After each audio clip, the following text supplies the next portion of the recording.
Yesterday I filmed from the center of that shed roof on the barn. But today, I'm sorry about the wind. I'll hold the camera close. It's one of the reasons I'm not up on the roof actually. That's the first faux cut that I ever built. And I made enough mistakes in it that I stopped before I was finished. Now I'm going to dismantle it and put it over the privy, that 3-hole privy. And today I think all I'm going to do is film what's there. I'll go up the ladder, but I'll also film some details of it. First of all, the width is right. It's 12 feet plus the corner boards. I think it actually should be 12 feet with the corner boards, but that'll be all right. The length is wrong. It's 12. I said 12. I meant 8 feet, 96 inches, but it's like 98. The length is wrong. It's 12 feet, and it should be 12 foot 5 inches. That I'll fix. That's one of those things I learned as I went. All right, since I'm on the side, let's take a look here. I'd put a window here. I intended this as an outdoor kitchen. And now the corner boards function as posts. That also functions as a post. This is a brace. I call it a brace because it's nailed on.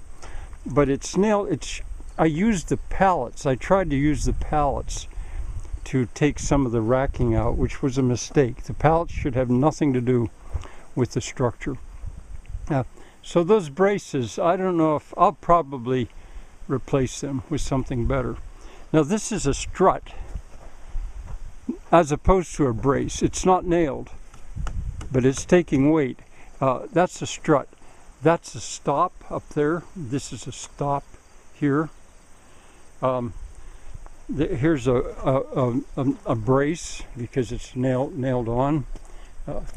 Now I had a lot of trouble with this building because there's a door in both ends, and that's the narrow part.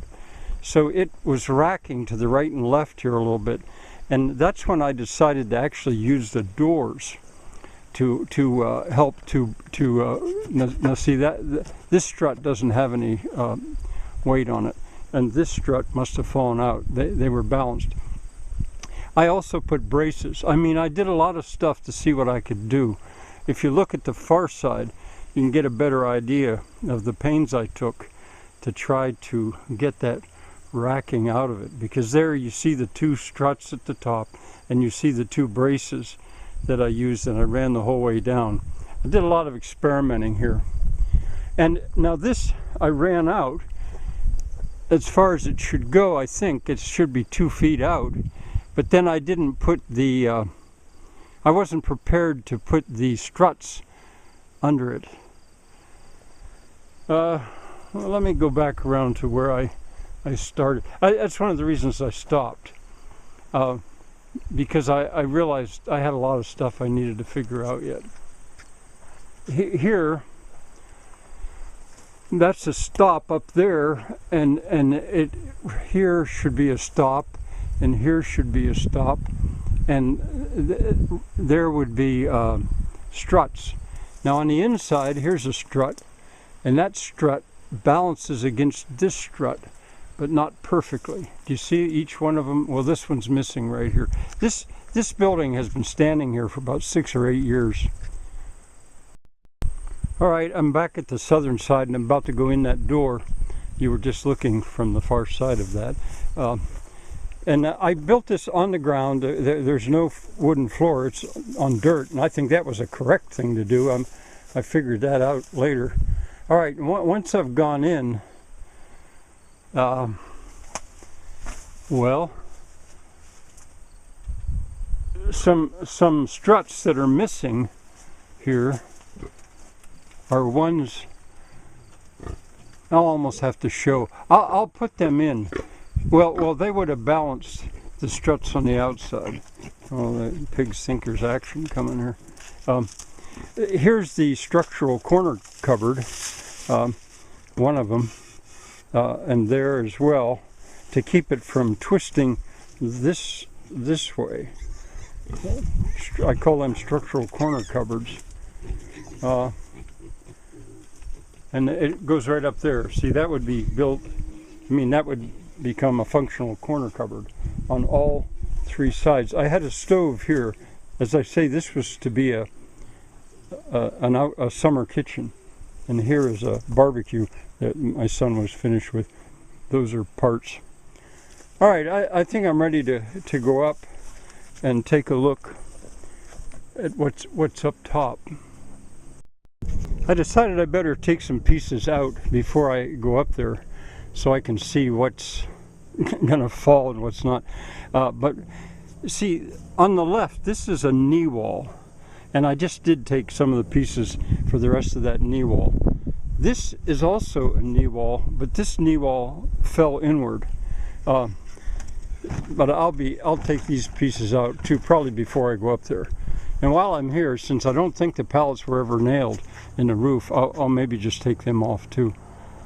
I see here that I actually did nail those pallets to the rafters. I shouldn't have done that. I shouldn't have had to do that.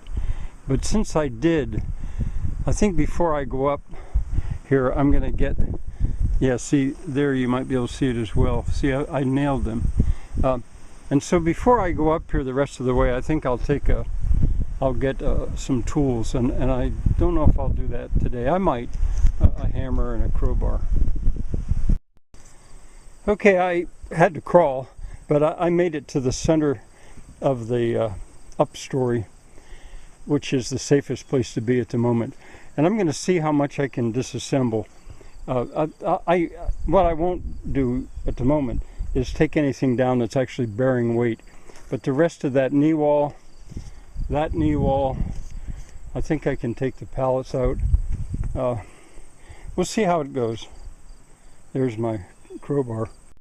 Here's something I'm glad I did. I was using duplex nails, double-headed nails, so the crowbar can get right on there. Nowadays, I don't usually do that. I use regular nails, but I just don't sink them the whole way. See, that'll make it, even though I say I really shouldn't have had to use those nails at all, that'll make it a good bit easier to disassemble. One pallet down. Now I'll go for this pallet. And I might even just go ahead and, if the rafters don't seem steady, I'll start taking them down too. Well, I can film this a little bit better as I go down the ladder, but I got the top rank of pallets down, and they're on the ground. Boy, those pallets, now they were in bad shape when I put them up here in the first place. These were seconds in terrible shape, but it wouldn't really matter. What I wanted to show you though is one of the things I learned was, you see what I did with these rafters where they meet? I found a much better way to do that. And so when I take those two faux cut tops down, well there you can see what I did. I actually made a pocket so that the rafters join almost like a mortise and tenon situation. And those heavy nails, they're just pins. There's a hole drilled there, and that's just a pin like a dowel would be. I'm going to be taking them down too, but I want to start with this because it's got a place right where those piglets are. That's where it's going to go right back up with improvements. So I've got the knee walls out as well. I'll take those parts down and I'll clean that up. Time I'm up here, maybe tomorrow, I'll take those other 6 pallets out and I'll lay the rafters down as well. That'll be not as hard work as, I guess I should say dangerous work is what I was just doing.